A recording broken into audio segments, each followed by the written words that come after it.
this chapter 15? Yeah, it totally is.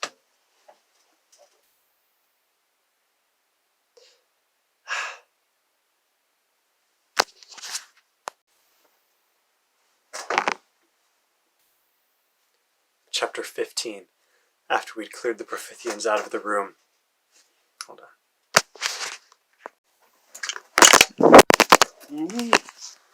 God, why? We have like 10 seconds left. You can do this. Blaze had nothing to worry about. Angela, this isn't gonna work. We had to stop whatever they were doing, and we...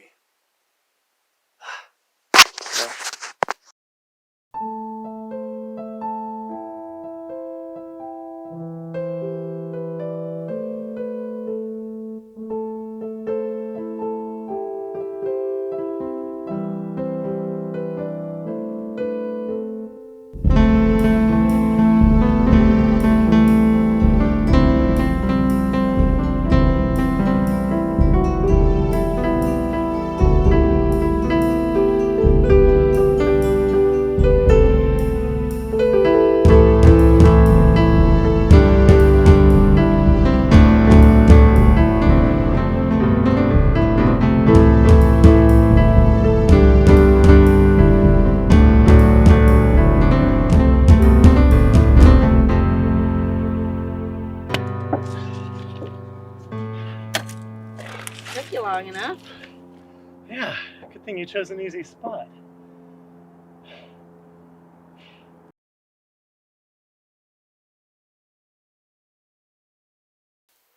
Chapter 16. I sat down, having finished my report to the council. They thought about what I'd said, all the things that I'd learned over the council that I'd attended from the Prophithians. And Kessel raised her crystal and said, "So the Prophithians have a new seer." I said, "Yes, her name is Spakare.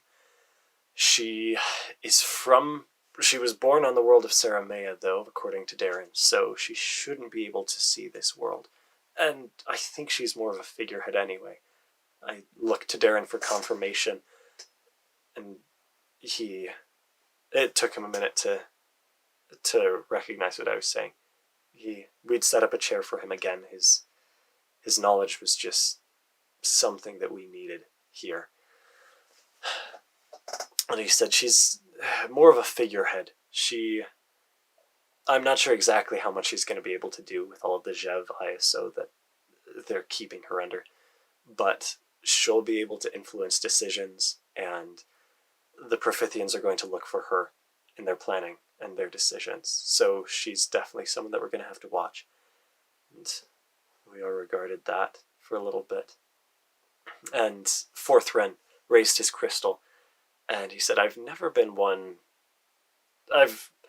known Prophithian mythology well, but I have never heard of this world of hope. What is that? And Darren nodded. He said, I can't tell you much about it myself.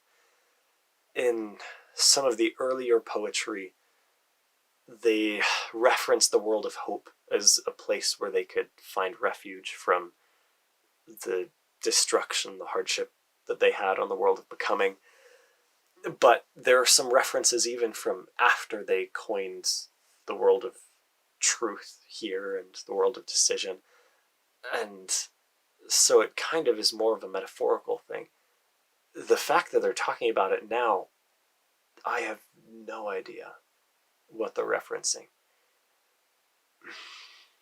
He said, and at that point, I asked if we had any resources that could look into that.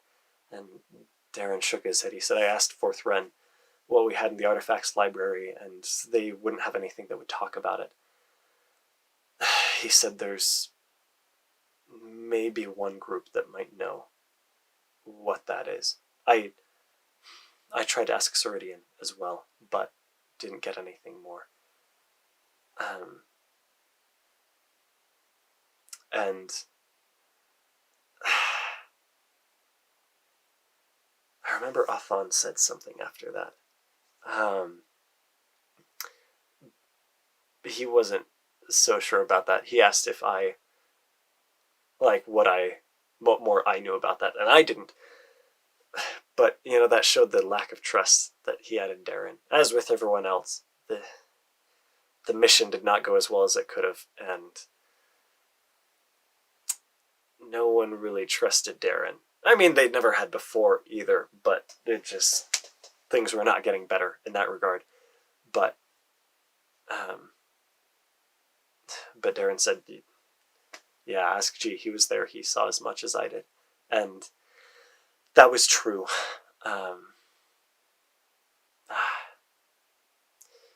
But anyway, Darren said that there was maybe one group that would know about them. He said they're called the Gate Seekers. At this point, Scar raised her crystal and she said, oh, she didn't wait for anyone to give her voice. She just said, Darren was telling me about them. I'll go to, ask them about the World of Hope. I'm game for that mission. And Othan asked her what exactly the Gate Seekers were. And she explained that they were a group of people that collected gates from all of these different worlds, and they cataloged, and their mission was to connect every world through traveling, even though the worlds don't generally know about them. She said if anyone would know about the World of Hope, it would definitely be them. And we put together plans to send out a mission to the Gate Seekers.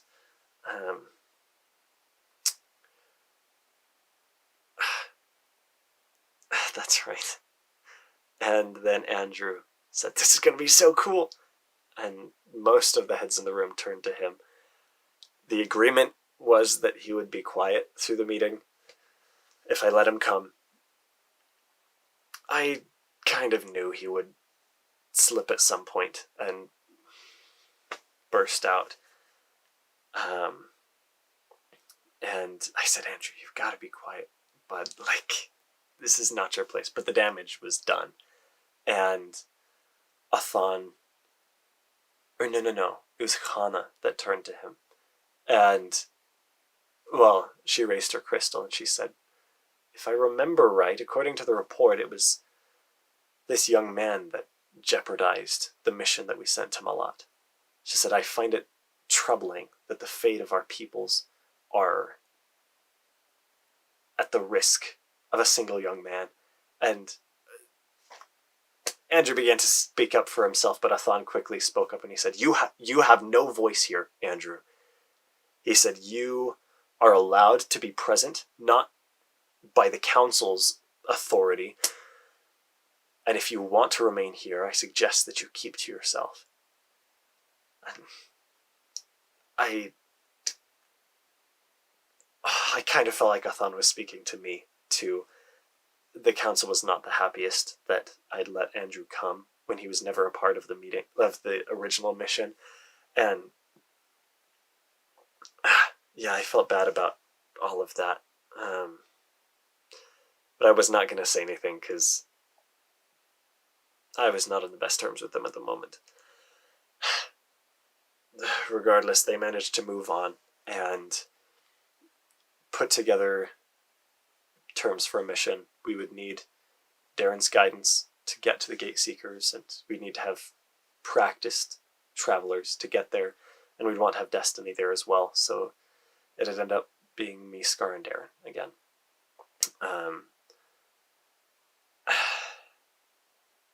And we finished with that, finished up the meeting, and everyone left.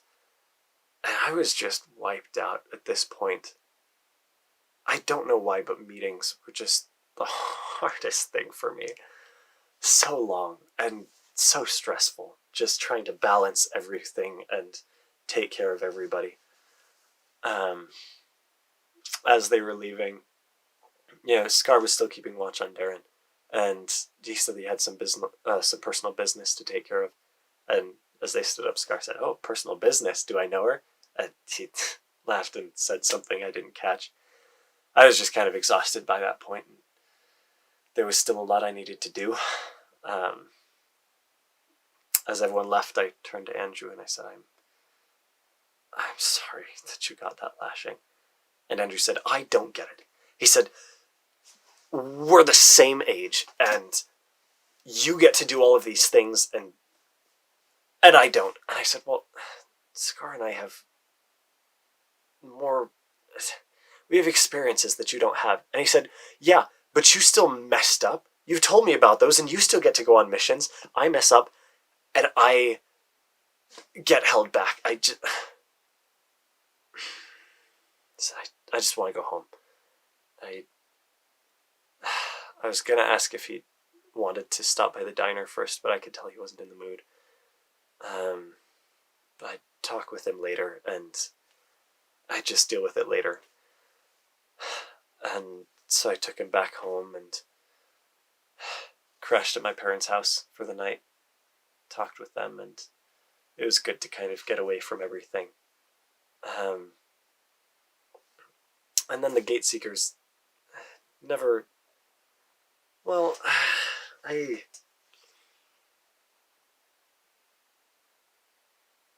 fine, I'll talk about him.